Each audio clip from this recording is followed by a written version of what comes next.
Oh man, that was crazy. What a Right? week Clear, one. clear. Whew. Yeah, yeah. Wild, Um, wild games. yeah. Never stops in the NFL. You know, the games you No, think will be close, blowouts. The games you think no, really. no chance, upsets. Quarterbacks they're supposed to perform, not so much. No, I'm really you always think you're gonna do, what's gonna happen week one. You always think you're the pros, but I mean, you just don't know what's gonna happen. My phone's been blowing up. I don't know about yours. Throughout, so I'm curious what my friends, my Right? leagues have to say. Ready to check my scores too. I generally know what we're doing, but it's not I think professional. it. Just pull the phone out and check your fantasy Yeah, yeah. scores. I think I did okay, so that makes me feel a little better. But I mean, first thing I see is what the heck with Marvin Harrison. I mean, Junior, the guy, uh, almost had a goose egg. Had what, one, two targets, one reception, I should say. Uh, my friends are freaking out who have Marvin Harrison Jr. That's pretty crazy. What are your friends saying? I've got one guy, very excited for Isaiah Likely. He says he's going to take the week one loss because he's able to pick up Isaiah Likely. So it's a That's old school league where Yeah, yeah. last Waiver. place has the first waiver. I need to Yeah, update that one, but I know. I can only do so much. I can only propose a rule change Sure. so many times, but to the loser goes the spoils in this case. I know. It's people have so many different settings. I'm sure it's all bizarre and whatnot. Another one I have is it's hard to pick the spreads in this game, in this league. It's all over the place. We're like, they're gonna score a ton, or they're gonna destroy them. And that comes to my other text is New England really not that bad? Maybe they're okay. I mean, they look decent, and I think it's because Jacoby Brissett was the quarterback, or is it the Bengals are just that bad? Yeah, good run D and defense in general, and then a good run game Yeah, could take you a long way, especially early in the season. sure. First few weeks, everyone's still kind of getting their Yeah, bearings. I had a text similar. Just get some points on the board, you bums. Talking about the Bengals going for it on fourth down when they had no points, not kicking a 50-yard field goal. What's the point of having these kickers with huge legs if you're I not know, going to kick it? I know. Inside 60, when we were growing up, a 40-yard field goal was iffy. Now it's like anything inside of 60 is very makeable. I mean, Yeah, especially with the weather right now, unless the wind's in your face, I think they need yeah. to be trying them more. Get the ball at the 30 anyway after a kickoff. I think that's the problem when you have an incredible quarterback. They think that they could do, they could convert every single time, and clearly not the case. Not the case. And those Bears, I got another text. Wow, Bears going to win without an Yeah, offensive TD. yeah, WTF. yeah. What the fuck in general? I mean, the Bears, really? I Like, know. we thought that Caleb Williams is going to be the second coming. I mean, it's tough. Your first game out, Yeah, your defense bailed them out big time. And I guess you get less possessions when your defense, scores on special teams, scores on it D. helps a lot.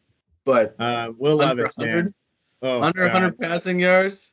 Yeah, I know a brutal. guy that traded up so he could secure Caleb Williams and Marvin Harrison in a Yeah, dynasty league, and was sure he was going to compete right away. I think it's going to take a little it's while yeah. there. There's No, going to be a I little I slow agree. road there, buddy.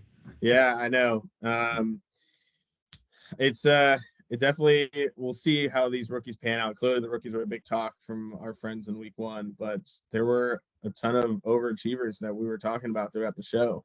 And you had a couple that you mentioned that I really like as well. Jaden Reed. Uh, Here's the thing. Remember when the Oakland Raiders drafted all the speed and everyone's like, what the hell are you guys doing?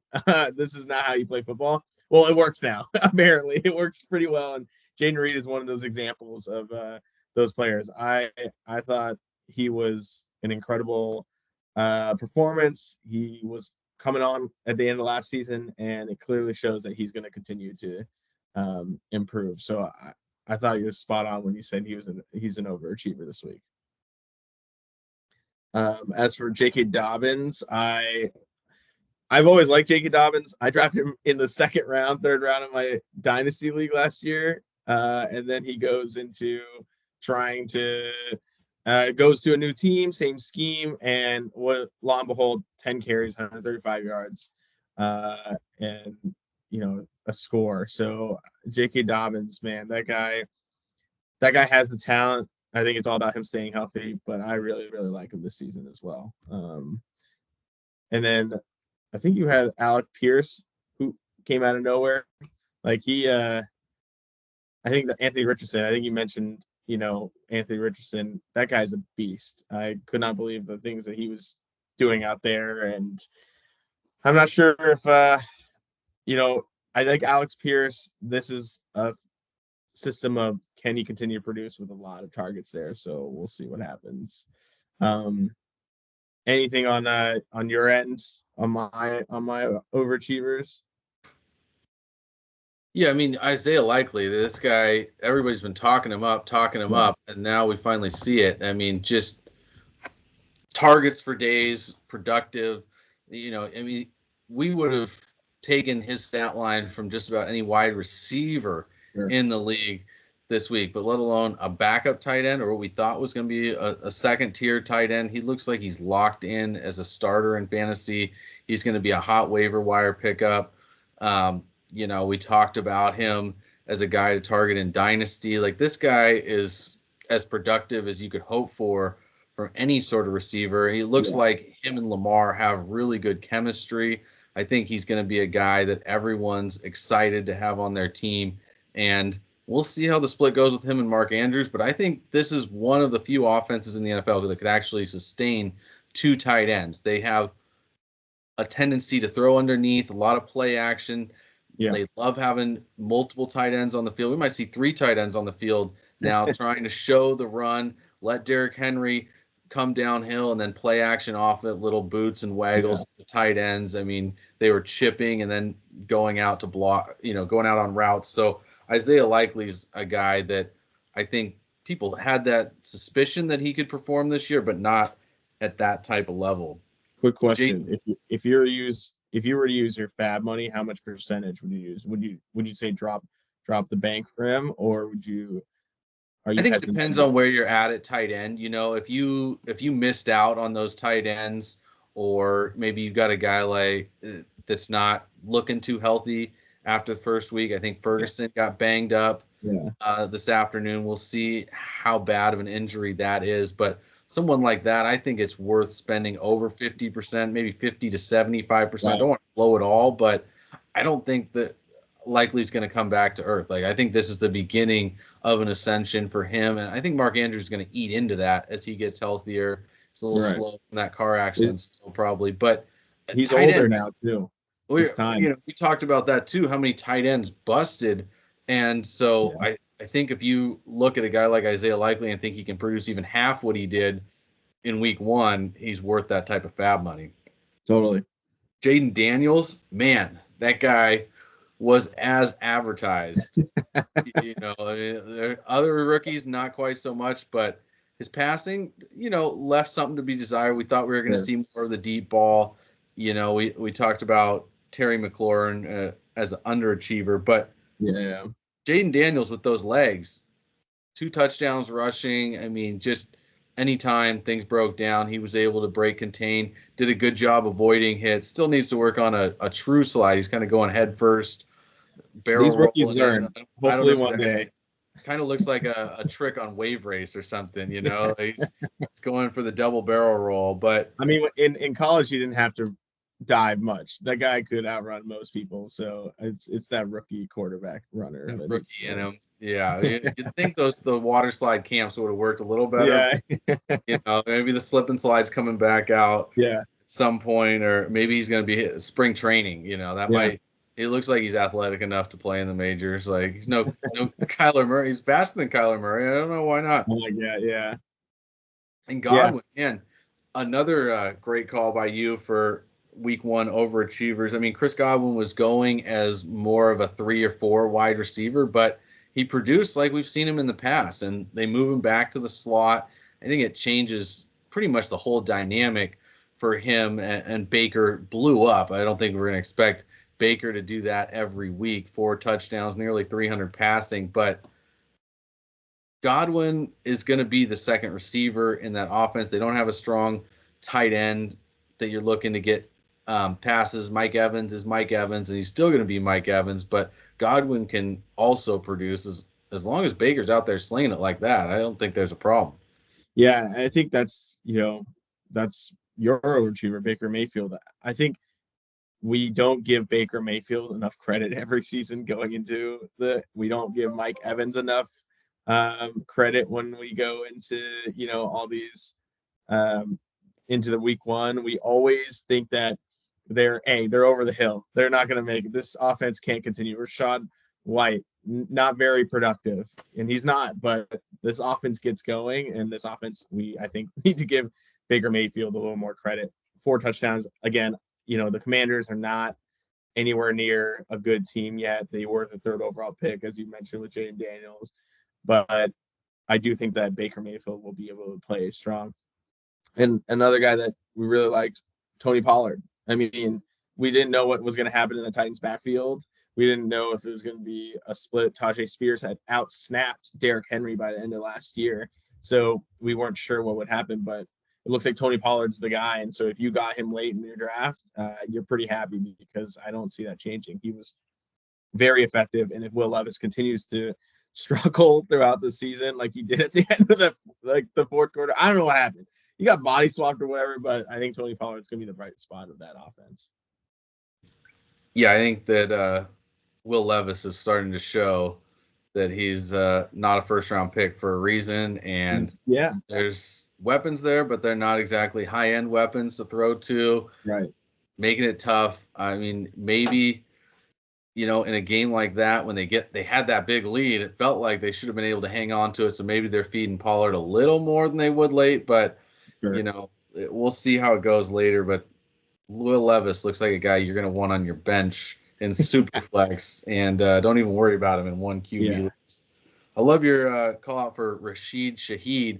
This guy, generally a great kick returner, great punt returner, and a great deep threat, and he pays it off week 1, catching a big bomb. Also, I think he had 4 or 5 other catches, it looked like, when I was looking through the stats through the recording. But, yeah, I mean, just a nice overall game. Chris Olave didn't show up. Like, he got the first big bomb and paid it off with a big day. And I think it might be a little bit more of an even split between him and Olave. I expect Olave to probably lead in targets, but Rashid Shaheed could be getting closer to him for total yards and touchdowns. Really could go either way on this season. Rashid Shaheed has a few extra opportunities with those kick returns, especially with the new kick return this year. I think we're going to see more, and that was kind of fun to see. The domes, we're probably going to see more touchbacks, but outside, if you're kicking into the wind, there's not that much they can do. You're going to see some kick returns, so hopefully we see more kick returns for touchdowns this year. And your last guy, Ramondre Stevenson, I mean, this is a guy that everybody thought of as kind of a mid-tier guy, not really a strong number 1 running back. Most people have him as their number 2, maybe in a flex. Yeah. And I bet a lot of people are looking at him on their bench this week saying, what was I thinking? You think that the Bengals are going to be able to shut down the Patriots, but the Patriots come out and just start running the ball, and they just kept with it. Ramondre had a lot of good runs early, and they just kept pounding the rock. I think he was well over 20 carries, over 120 yards, I think, last time I saw. So a real nice game from Ramondre Stevenson. Yeah, and look, regardless of if it's Drake May or Jacoby Brissett, that offense is not going to run through any wide receivers there. So I think Ramondre, you gotta, if anything, it's banger bust there, but it's a good start. Yeah, look, and we mentioned Rashid Shaheed. You like Derek Carr. Is it because Derek Carr's good, or do you think it's because the Panthers are still really bad? The Panthers are definitely still really bad. That I can confirm. How good Derek Carr is, the jury's still out on that one. We got a few more weeks, a few more months. The rest of the year, we'll know by November how good Derek Carr is. And sometimes it's just these guys that we think aren't very good, those bottom tier starters, that they're actually closer to a mid tier. And sometimes it's just so matchup dependent for these guys. Maybe Bryce Young ran into a buzzsaw with the Saints D, but I don't know. That guy, he looks like a small fish in a big pond right now. Like figuratively and literally as well. Like that. I mean, I know the size thing, and he was one of my underachievers. This week one. I mean, you thought he could take that step with Dave Canales as the new head coach. We talked about it before the show that I thought this guy's the magic man. He may have magic still, but I don't know if Bryce Young's fixable. I don't know. What do you think? Like, is it just 1 week, or do we have a huge problem in Carolina? One of the things that's interesting to me is he got away with so many off-platform and just unbalanced and poor mechanical throws in college at Alabama. Yeah. Guys are wide open, and he still is falling back to that. I thought in the NFL he would be trying to step into his throws, try and throw strong. I mean, it doesn't matter who you are out there. If you're not stepping into it, it's going to be tough to complete those passes. You need every bit of zip, every bit of velocity, and every bit of accuracy in the NFL. And he's thinking that he can just get away with some lazy throws. And we saw that throughout the day today. Just you think you could get away with a lazy throw, and you can't. I mean, defenders making up ground real quick. There were a few lazy throws that they just barely got away with, and it was because the guy was wide open, 10 yards wide open, and the throw still barely gets there. So I think we're going to see a lot more velocity from these quarterbacks going forward as they realize, like, we don't have time. Even if it looks like you have time, you just don't in today's NFL. Defenses are as fast as they've ever been, if not faster, and you're not going to be able to make those mistakes. And this is week one where you're seeing blown coverages as things tighten up on the defense. I mean, quarterbacks have to even be that much better. Yeah, and your top underachievers, not just one person, but the entire tight end group almost. I mean, you look across the board at the top tier tight ends, and you're just, where were they today, right? I look at, or even this week, Travis Kelce, Mark Andrews, as we've mentioned, not very visible on the stat sheet. And then you have Dalton Kincaid and Evan Ingram. The Josh Allen experience looks like, screw it, I'll do it myself. So I don't know how that's going to affect Dalton Kincaid, because what I thought was going to happen was he's going to get all these targets afterward, but what actually happened was Josh Allen's just going to run it more, and that hurts James Cook a little too. So moving forward, and Evan Ingram, I don't know, Trevor Lawrence was one of my underachievers.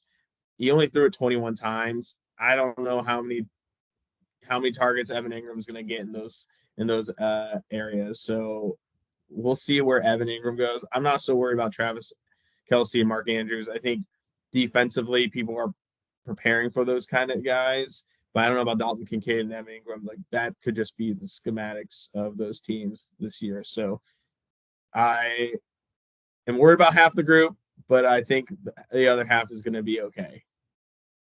I think, with your tight ends, it's just so hit or miss week to week. Like, they're not guys that you're generally game planning around. Right. And if you are, then the defense is going to be doing the same and trying to take them out of the game. So could have been some of each of those instances for all of these guys. I think Kincaid, Ingram are going to bounce back. I think they're in situations where there's just not enough other weapons for them to be ignored every week. It's so rare that you get a linebacker or a safety that can cover these guys, and especially not a team that has both.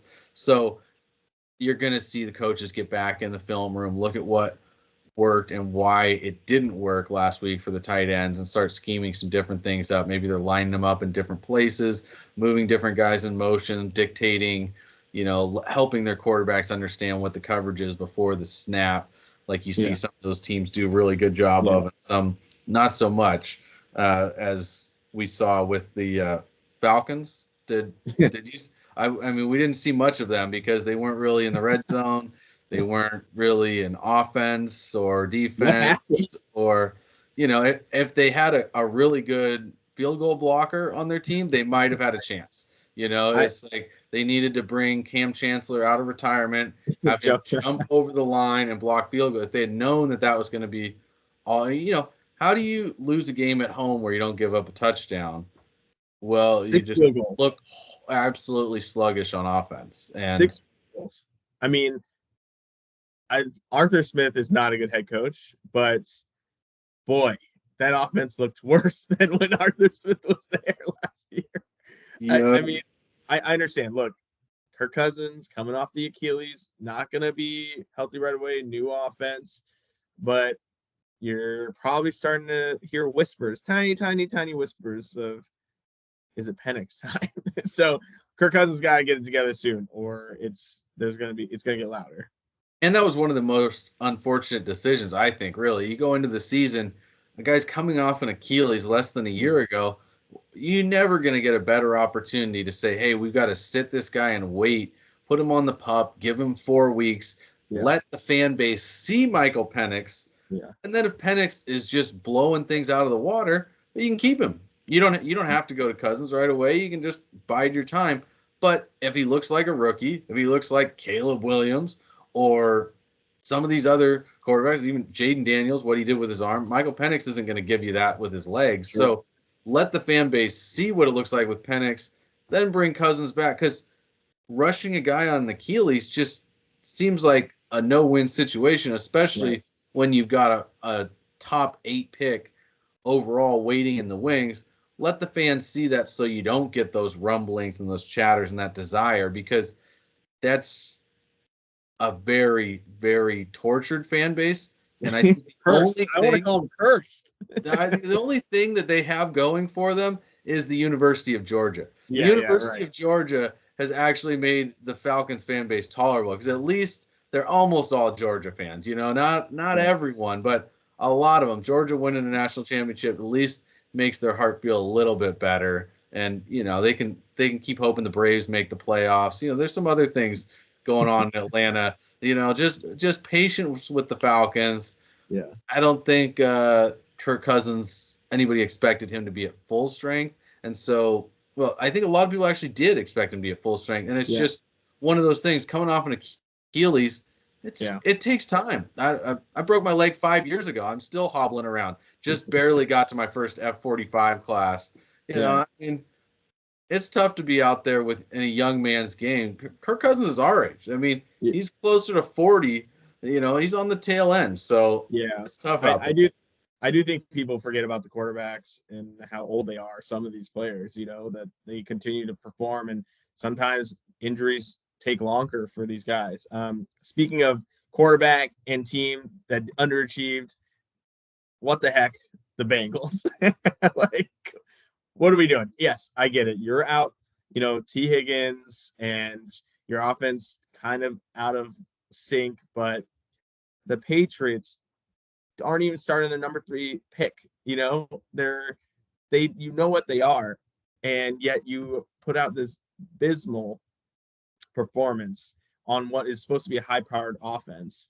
People are drafting T. Higgins. People are obviously drafting Jamar Chase, hoping for big seasons, and also your backfield. People loved Zach Moss and Chase Brown, that they thought they would both be a decent pick, and obviously Joe Burrow, people were hoping for a comeback season. Nothing showed me nothing on Sunday. This past, these games, like, that stood out to me the most, was them not ever threatening to score against this awful team. I couldn't believe it.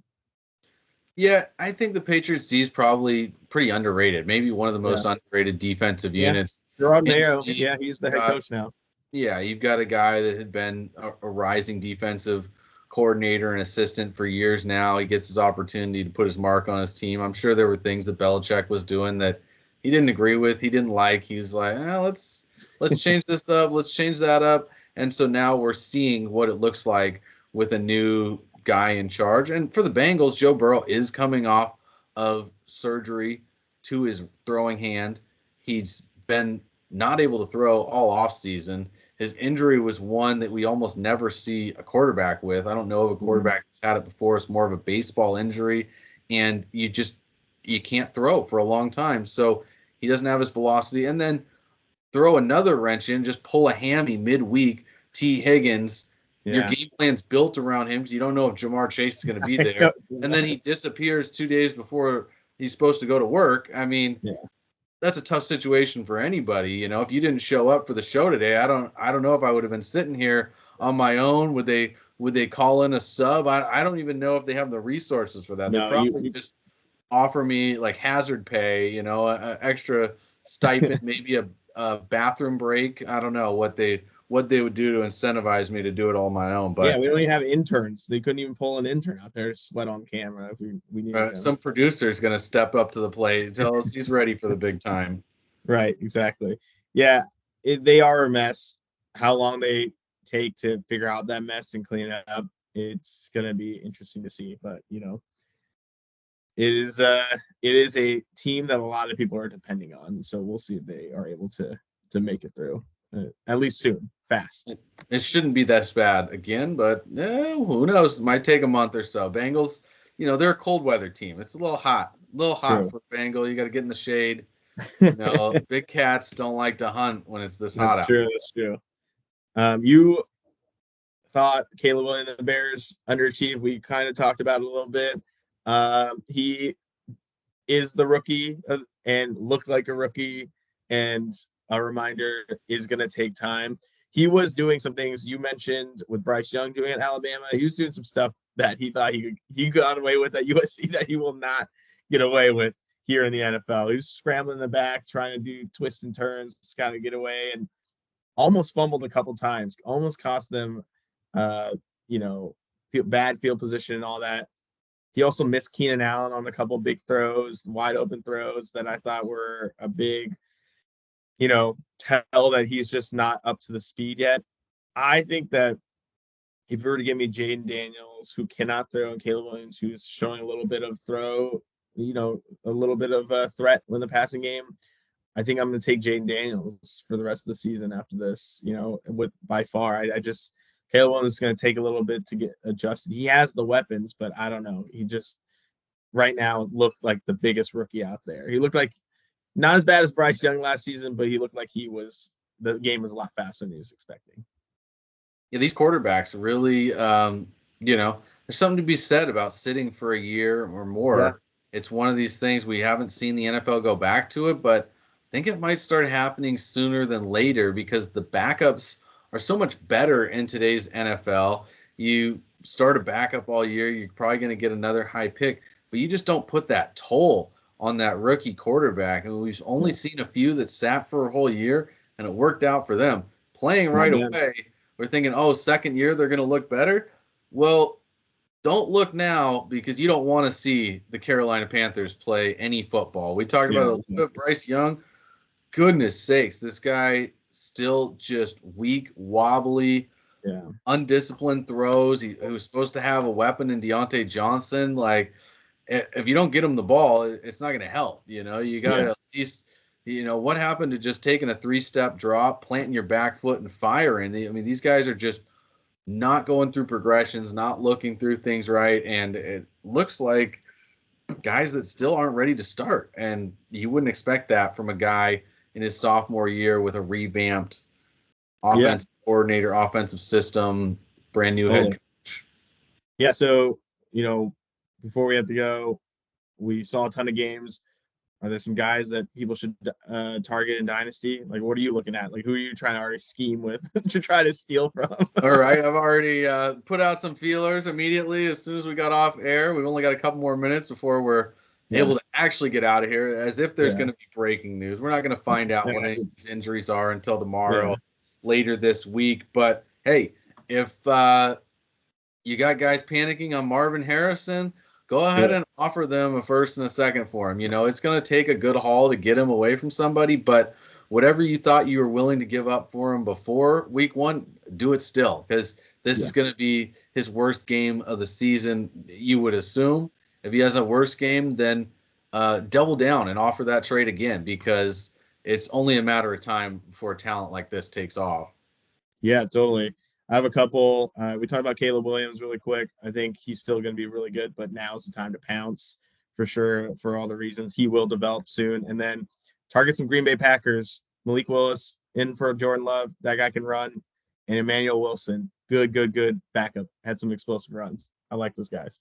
And those guys could even be available on waivers, so you might be able to just add him, spend a little bit of fab, especially Malik Willis. It looks like it's going to be kind of a short-term fix. Isaiah Likely, hey, this might be your last chance to grab a guy like this. So I would give up a second for him. I might even give up something else. I mean, I just don't think it is going to turn back around. I think the train is off on Isaiah Likely. I think it's going to be him and Mark Andrews as the top two targets in that offense. Zay Flowers is going to be there, but I think he's more of a sideshow. And hey, if you want to get somebody cheap, 3rd round pick, 4th round pick, if you got it, Wan'Dale Robinson.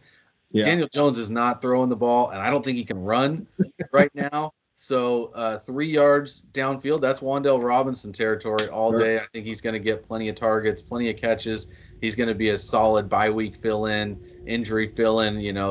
Those guys that can get you 10 points, they're going to be important this year because we saw lots of guys that you think are going to get you 20, get you 3. So or less. That's week 1 for you.